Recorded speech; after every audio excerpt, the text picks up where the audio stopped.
ሰላም ወዳጆቼ፣ በዚህ ቪዲዮ በሀያዎቹ ዕድሜ ክልል ውስጥ የሚገኙ ወጣቶች ሳያውቁት የሚሰሯቸውና የአእምሮ ሰላማቸውን የሚያጡባቸው ትልልቅ የህይወት ስህተቶች በዝርዝር እንመለከታለን።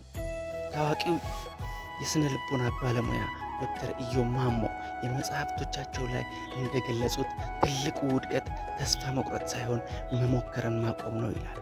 በሰው ቤት ውስጥ ብትሆን፣ የራስህ ቢዝነስ ለመጀመር ብታስብ፣ ወይ ህይወት ፈታኝ ብትሆንብም ተስፋ የምትቆርጥበት ምንም ምክንያት የለም ይለናል። በዚህ ቪዲዮ ውስጥ ከመጠን በላይ መጨነቅ፣ ኦቨርቲንኪንግ እንዴት ማቆም እንደምንችል፣ ራሳችንን ከሌሎች ጋር ማወዳደር የሚያመጣው ጉዳት፣ ለራሳችን ሰላም ስንል ይቅር የማለት ጥበብ፣ እጅ ላይ ባለው አነስተኛ ካፒታል ተነስቶ እንዴት ስኬታማ መሆን ይቻላል የሚሉትን ወሳኝ ጥበብ ከተግባራዊ መፍትሄዎቻቸው ጋር እናያለን ማለት ነው። ቪዲዮ ከተመቻችሁ ላይክ ማድረጉን፣ ለጓደኞቻችሁ ሼር ማድረጉንና አዳዲስ የህይወትና የቢዝነስ ምክሮች እንዲደርሳችሁ ሰብስክራይብ ማድረጉን እንዳትረሱ። ህይወታችሁን የሚቀይር ጉዞ ዛሬ ይጀምራል። የአእምሮ ሰላምን ማጣት ማለት ልክ እንደ ማዕበል የበዛበት ባህር ላይ እንደመሆን ነው። ብዙ ጊዜ የአእምሮ ሰላማችንን የሚያጡ ትልልቅ የህይወት አደጋዎች ሳይሆኑ በየዕለቱ የምናደርጋቸው ትናንሽ የአስተሳሰብና የድርጊት ስህተቶች ናቸው። የዶክተር ኢዮብ ማሞ እና አጠቃላይ የስነ ልቦና መርሆችን መሰረት በማድረግ የአእምሮ ሰላምን የሚነሱ 10 ዋና ዋና ነገሮችን ከነ ምሳሌ እነሆ። በተለይ ከ7 እስከ 10 ያሉትን በደንብ በህይወታችን አስፈላጊ የሆኑ ነገሮች ናቸው። ቪዲዮውን እስከ መጨረሻው ተከታተሉት። አንደኛው ስነ ልቦናችን የሚጎዳው አንደኛው ሰዎችን ለማስደሰት መሞከር ነው፣ ወይም ፒፕል ፕሌሲንግ ይባላል። የራስህን ፍላጎትና ደስታ መስዋዕት አድርገህ ሁልጊዜ ሌሎችን ለማስደሰት ስትሞክር የአእምሮ ሰላም ልታጣ ትችላለህ ማለት ነው። ለምሳሌ አንተ የራስህን ህይወትና ቢዝነስ ለመጀመር እየፈለግ ዘመድህ ወይም ጓደኛ ወይም ቤተሰብህ እንዳይቀየምህ አስበህ የራስህን ቢዝነስ ለመተው ስትገደድ። ሁለተኛው ደግሞ ከመጠን በላይ መጨነቅ፣ ኦቨርቲንኪንግ፣ ስላለፈው ነገር መቆጨት ወይም ደግሞ ገና ስለሚመጣው ነገር ስለወደፊቱ ከመጠን በላይ መጨነቅ፣ አእምሮን እየተጨነቃችሁ አእምሯችሁን ማዳከም። ለምሳሌ ዩቲዩብ ብጀምርስ፣ ሰው ቢያየኝስ፣ ቢዝነሱ ቢከስርስ፣ ዘመዴ ቢቀየመኝስ እያልክ ምንም ስራ ሳትጀምር በጭንቀት ቀናትን ማሳለፍ። ሶስተኛው ደግሞ በጣም ወሳኙ ነገር ራስን ከሌሎች ጋር ማወዳደር ወይም ኮምፓሪዝን ይባላል።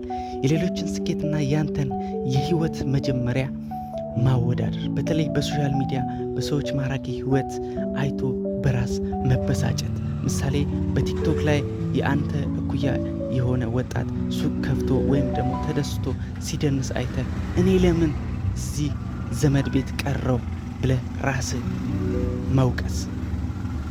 አራተኛው ደግሞ ይቅር አለማለትና ቂም መያዝ ወይም ደግሞ ሪሴንትመንት ይባላል።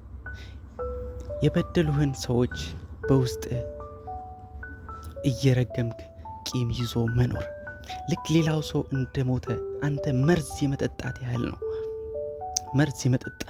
ማለት ነው። ምሳሌ በዩኒቨርሲቲ ቆይታ ወይም በቤተሰብ ውስጥ የበደለህን ሰው ሁልጊዜ እያሰብክ ስትበሳጭው፣ እሱ ግን ተኝቶ እያረፈ ለምን እንደዚህ ሆነ? ይህንን ነገር መተው አለባችሁ ማለት ነው። እነዚህ ነገሮች ማሰብ የለባችሁ፣ ጸጥ ብላችሁ ስራችሁን መስራት አለባችሁ ማለት ነው። ሌላኛው አምስተኛው ደግሞ ነገን ዛሬ አለመኖር፣ ሊቪንግ ኢን ዘ ፊውቸር ይባላል ማለት ነው። ይህ ነገር ሲሳካልኝ ብቻ ነው የምደሰተው። ቆይ አምስተኛው እንደገና ላብራራላችሁ። ነገን ዛሬ አለመኖር፣ ሊቪንግ ኢን ዘ ፊውቸር ይባላል። ይህ ነገር ሲሳካልኝ ብቻ ነው የምደሰተው ብሎ ዛሬን ሰላም መከልከል፣ የዛሬን ሰላም መከልከል ነው ማለት ነው። እነዚህ ነገሮች መተው አለብን ማለት ነው። ስድስተኛው አይደለም ወይም ደግሞ አይሆንም ኖ ማለት አለመቻል። የማትችለው ወይም ከአቅምህ በላይ የሆነን ነገር ሰዎችን እንዳይቀየሙ ብለህ እሺ ማለት ምሳሌ የራስህን ስራ ሰዓት እያለ ዘመድ ወይም ጓደኛ የራሱን የግል ጉዳይ እንድታስፈጽምለት ሲጠይቅ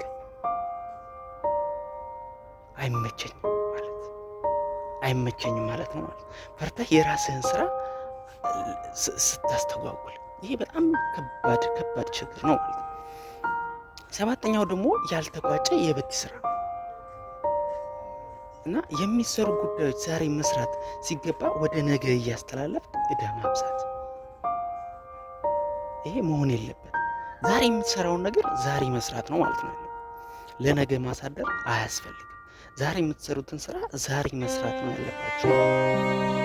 እና ስምንተኛው ነገሮችን ሁሉ ፍጹም ማድረግ።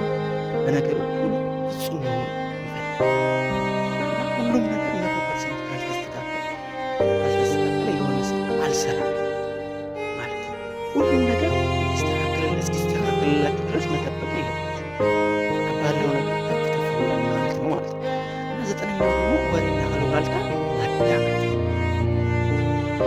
ስለ ሰዎች ውድቀት፣ ስለ ሀገር መበላሸትና ክፉ ወሬዎችን ብቻ ከሚነግሩ ጓደኞች ጋር መዋል ወይም ደግሞ ሶሻል ሚዲያ ላይ መርዛማ ኮሜንቶችን ማንበብ። ለምሳሌ ቢዝነስ አያዋጣም፣ ሀገሪቱ አልቃለች፣ ብር የለም የሚሉ ተስፋ አስቆራጭ ሰዎች በየቀኑ ስሰማ ከነዚህ ሰዎች መራቅ አለብህ ማለት ነው። 10ኛ ምስጋና ማጣት ኢንግራቲቲዩድ ይባላል። እጅ ላይ ያሉትን ትልልቅ ጸጋዎች ትተህ የሌሉህን ነገሮች ብቻ መቁጠር። ለምሳሌ የዩኒቨርሲቲ እውቀትና ዲግሪ እያለ ቪዲዮ ኤዲቲንግ የምትችልና የ50,000 ብር ካፒታል እጅ ላይ ያለው